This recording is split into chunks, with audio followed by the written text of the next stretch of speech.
Jai, Hare Krishna. Então, hoje é o Parishambrita, né? De Rupa Goswami. A gente vai no comentário de Bhaktivinoda Thakur, né? É Piyusha Varshini Vritti, comentário na forma de um banho de néctar do Bhaktivinoda Thakur. Então, o primeiro verso, Vati Vega, Manasaha, Kruda Vega, Diva Vega, etc. Ele vai falar. Reverência a Sri Chaitanya Mahaprabhu, a lua de Godruma. Bom, ele está começando a fazer umas glorificações. Vamos pular isso aqui. Aí ele vai citar o verso, né? Blashita Shunyam, Gyana Karma Denavritam. Bom, vamos botar a tradução dele, né? Bom, Anukulena Krishna Shilam Bhakti também fala: o cultivo das atividades que se destinam unicamente ao prazer de ser Krishna, em outras palavras, o fluxo ininterrupto do serviço a Sri Krishna, realizado através de todos os esforços do corpo, mente, da fala, através da expressão dos vários sentimentos espirituais bhavas, que não podem ser encobertos por gyana ou conhecimento que visa liberação pessoal, e karma, atividades que visam recompensas, e que é desprovido de todos os desejos que não sejam a aspiração de promover a felicidade de ser Krishna, chamado Uttama Bhakti, o serviço devocional puro. Bom, adotando todas essas coisas mencionadas nesse verso como favoráveis e renunciando tudo aquilo que é desfavorável, adotamos o cultivo de atividades que visam exclusivamente o prazer de Krishna. É esse o cultivo, ou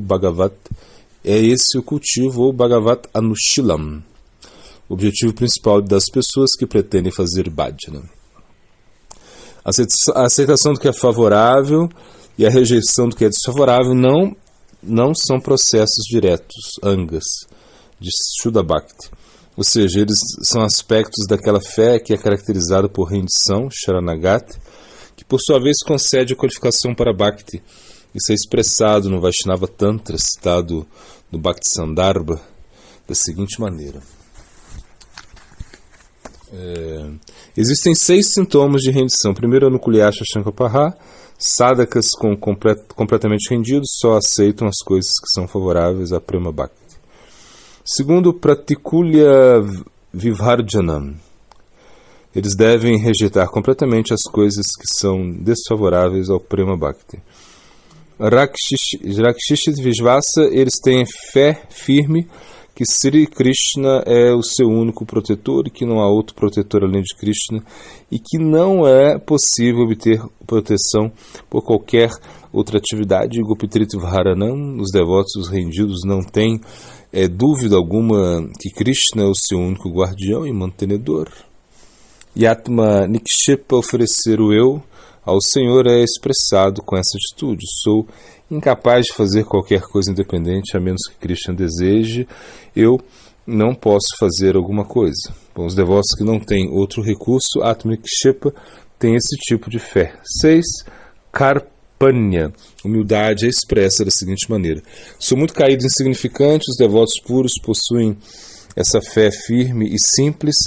Possuir todas essas atitudes é o que se denomina Sharanagati. Esse é o verso, né? Bom, esse verso é dado a instrução de abandonar o que for desfavorável. Quem é capaz de tolerar as opressivas paixões da fala, mentira, língua, estômago e genitais pode instruir ao mundo inteiro. No Padma Purana está declarado, está um verso aí: como Sri Mukunda poderá se manifestar para uma pessoa cujo coração está invadido pela lamentação, ira e outras agitações? O significado desse verso é que a luxúria, ira, cobiça, ilusão, intoxicação, inveja, outras irritações estão sempre na mente e dessa maneira atraem a mente para o objeto dos sentidos materiais. Isso se efetiva através dessas atividades. Primeiro, pelo impulso do falar ou usar palavras que criam sofrimento aos outros. Pela agitação da mente ou dos inúmeros planos e desejos fabricados pela mente.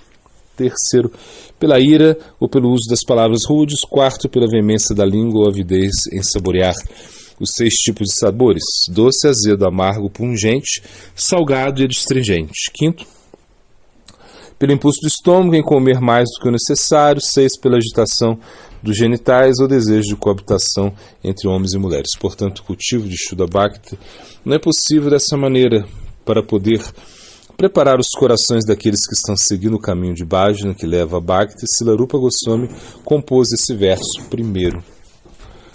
A tentativa de refrear esses 6 impulsos não constitui Bhakti Sadhana. É apenas uma escalada para ascender a plataforma ou a elegibilidade através da qual podemos entrar no templo de Bhakti.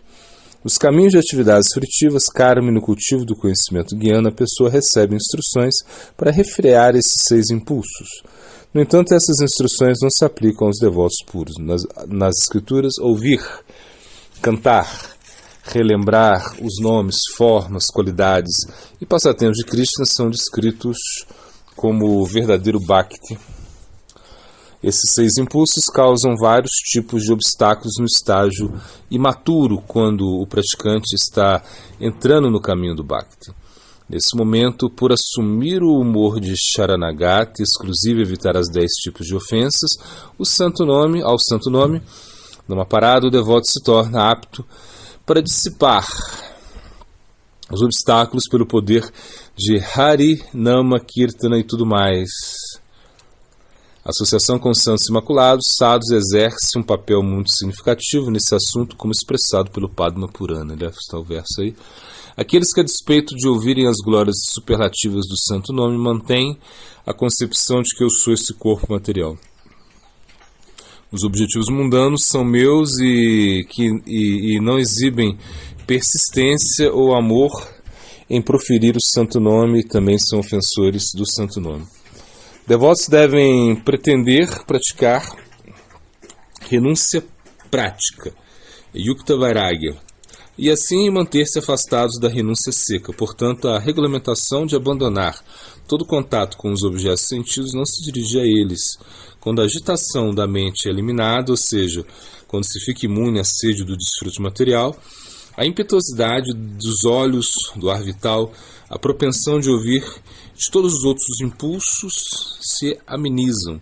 Portanto, as pessoas que conquistaram a vitória sobre essas paixões avassaladoras podem conquistar o mundo inteiro. A instrução de tolerar esses impulsos só é dada para os devotos chefe de família, porque antes de abandonar a vida familiar, a pessoa deve primeiramente abandonar esses ímpetos. Bom, então agora no o segundo verso aí, né? Comentário de Bhaktivinoda Thakur, né? Bom, Atyahara, Prayasa, Prajalpa, Nyamagraha, Jhana, Sangha, Loulya são 6 faltas diretamente opostas a Bhakti. A palavra Atyahara é formada pela combinação do prefixo Ati, que significa muito ou excessivamente, com a palavra Ahara, que significa prender, agarrar ou consumir para o desfrute pessoal. O desfrute excessivo dos objetos dos sentidos através de qualquer um dos sentidos, o esforço para acumular em excesso além do que se requer é denominado Atyahara. Os devotos que renunciaram à vida de chefe de família estão proibidos de acumular bens materiais. Os Vaishnavas grihastas devem adquirir os bens suficientes para sua manutenção, mas se acumularem além de sua necessidade, isso é denominado Atyahara. Aqueles que estão ansiosos em realizar bhajana não devem acumular bens mundanos, como os materialistas desfrutadores dos sentidos. A palavra prayasa se refere às atividades que são opostas a Bhakti, ou aqueles que são realizadas para o desfrute dos sentidos. Perder tempo é inútil, conversas mundanas é denominado prajalpa. A palavra Nyamagraha tem 2 significados. Quando alguém obteve progressivamente qualificação para o estágio mais elevado, mas permanece com excesso de zelo em aderir às regras pertinentes a uma qualificação inferior, isso é chamado de Nyamagraha. Falhar em observar as regras que nutrem Bhakti, ou seja, uma ausência de fé firme, é o que se denomina Jhana Sangha. E a palavra Loulya significa tanto instabilidade quanto ganância. No primeiro sentido, ela se refere à inconstância da mente, aceitar inúmeros tipos de doutrinas falsas ou conclusões incertas. No segundo sentido, ela se refere a apego pelo inútil desfrute dos sentidos materiais. Com a prajalpa se permite criticar os sadhus e Laulya faz despertar o gosto por inúmeras conclusões temporárias incertas. Ambas coisas levam a nama parada. Portanto, devemos abandonar tudo isso cuidadosamente. Tá, agora o comentário do verso 3 aí de Bhaktivinoda Thakur, né? Do Parisamrita. Os devotos devem ter duas atividades essenciais para manter a exigência através dos meios apropriados de cultivar o Bhakti. Na primeira metade desse verso estão indicadas as atitudes que são favoráveis ao cultivo de Bhakti. Na segunda metade descreve como o devoto deve conduzir sua vida. Entusiasmo, otimismo, paciência, executar atividades que nutrem Bhakti, renunciar à má associação e adotar o bom comportamento dos devotos são os meios de obter sucesso em Bhakti. Utsaha, ansiar em seguir as regras e regulações de Bhakti.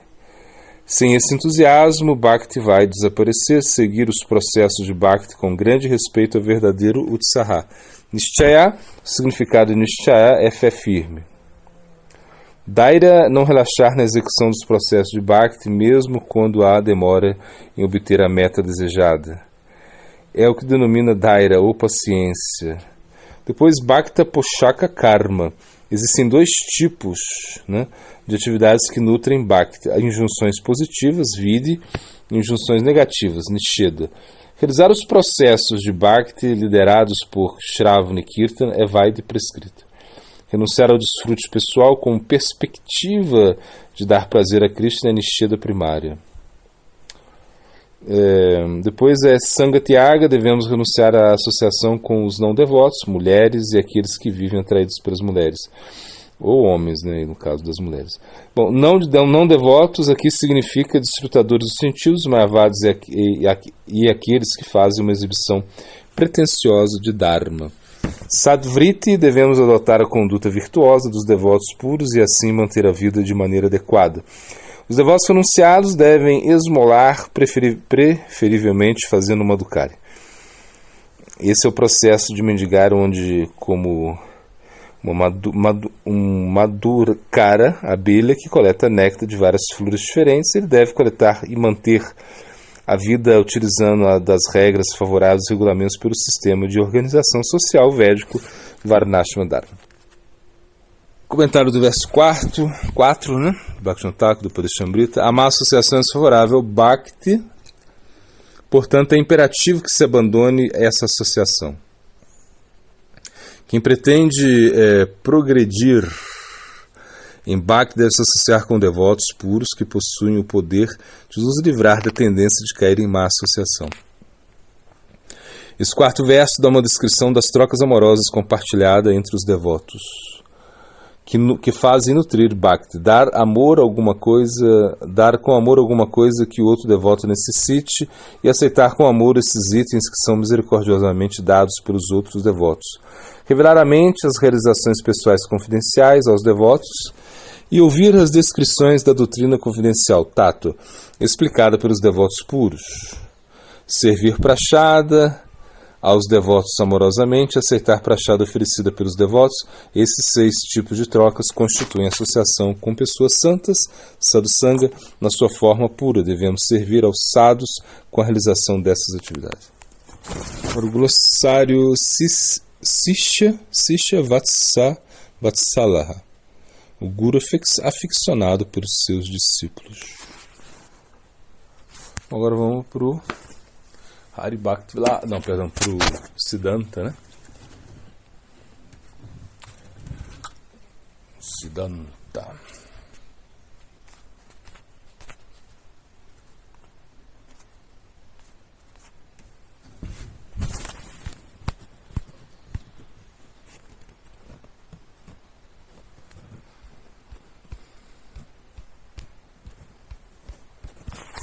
Siddhanta.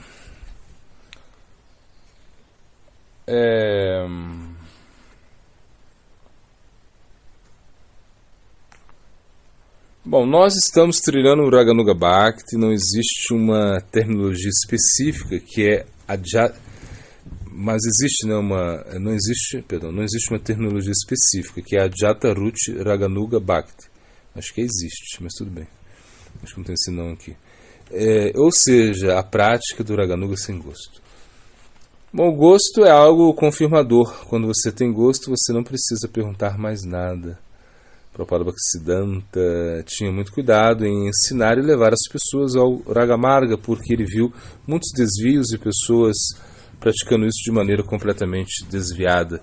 Então ele foi muito cuidadoso em relação a isso.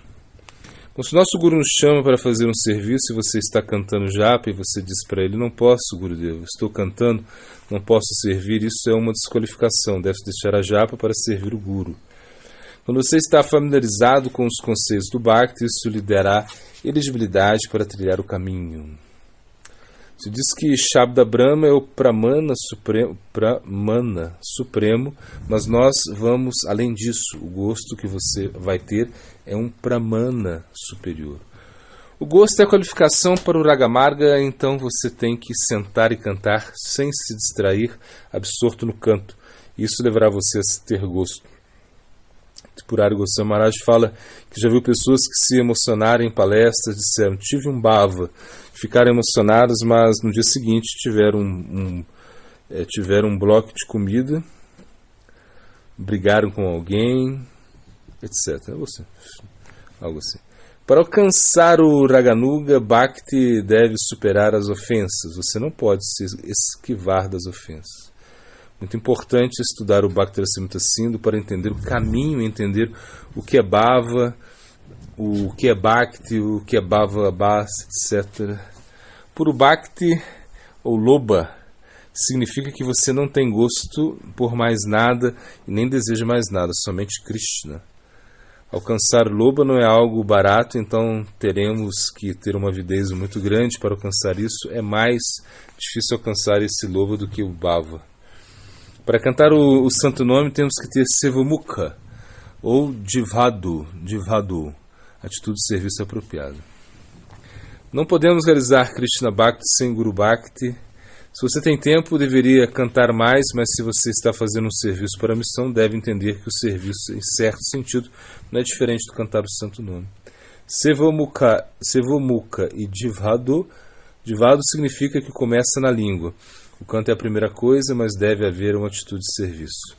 Por que deixamos de cantar para servir o Guru? Porque só estamos cantando porque o Guru pediu para a gente cantar. Estou cantando porque eu fui inspirado por alguém, então por consequência disso estou cantando. Guru Bhakti precede a Krishna Bhakti, é um membro proeminente de Krishna Bhakti. Jiva Goswami fala no Bhakti Sandarbha que o Guru Bhakti é uma anga do Bhakti. Guru Bhakti é importante na nossa vida porque antes de adorar a deidade pedimos permissão ao Guru. Nós não podemos subestimar a importância da sadhusanga. Com a boa prática surge um guia fidedigno, devemos também cantar por isso. A partir do que Jiva Goswami fala, Krishna Bhakti é Angi e Guru Bhakti é Anga.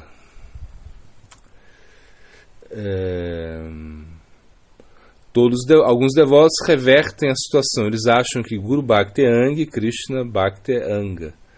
Vai chegar um ponto na sua vida que em cantar japa, tomar prachada, servir, estudar, tudo será a mesma coisa. A intensidade é tanto que as atividades em si não terão importância. Às vezes a pessoa abandona os seus serviços para servir o Guru. Essa pessoa geralmente mora com o Guru, então ela deixa de realizar as angas do Bhakti para fazer Guru Bhakti. Somente isso é muito poderoso. Guiado pelo Guru, praticando o Bhakti, você irá adquirir um gosto. Um sadhaka pode pensar: eu tenho tempo para cantar, agora meu Guru não me deu nenhum serviço específico, então eu posso aumentar o meu número de canto e isso não vai atrapalhar o serviço ao meu Guru. Mesmo que não tenha um gosto, pode-se fazer isso.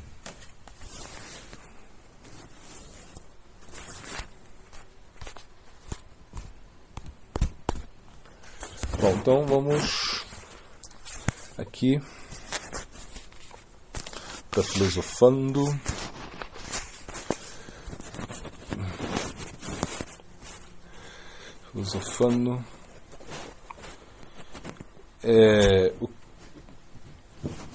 O que aprende e não pratica o que sabe é como aquele que ara o solo e não semeia. É Platão, né? Bom, verso que nós estamos estudando, acho que é o 142, acho que é o 143, aí tem que ver aí qual é a linha, se eu não me engano é a segunda linha, eu acho, né? Enfim, é só se dá a sequência do verso, né?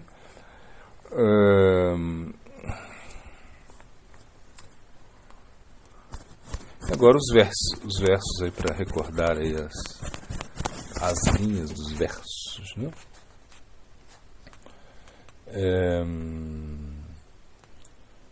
Bom, Guru Krishna Parshade significa tem a oportunidade de associar a um mestre espiritual de boa fé pela graça de Krishna. Poi Krishna Lata Bidya, pela misericórdia de Krishna, mestre espiritual, essa pessoa recebe a semente da trepadeira do serviço devocional. Agora o outro seria esse Surasya Dhara Nishita Duratya Durgam Patash. O caminho da realização espiritual é muito difícil e afiado como o fio de uma navalha. E o último aqui, terceiro, que vai Krishna Prema Jame, mesmo quando o amor dormente de uma pessoa por Krishna despertado, Tirhopurna, a associação com os devotos, Mukyanga, é mais essencial. Ok. E vamos... A gente está aí no Hari Bhaktilas, no texto 221, 225. Bom, deixa eu fazer uma parte do texto.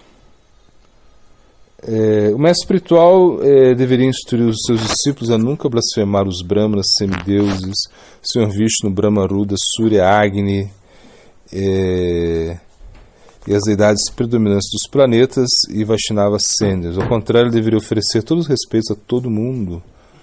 O discípulo deveria aceitar amavelmente essas instruções. Tá, então, verso 227.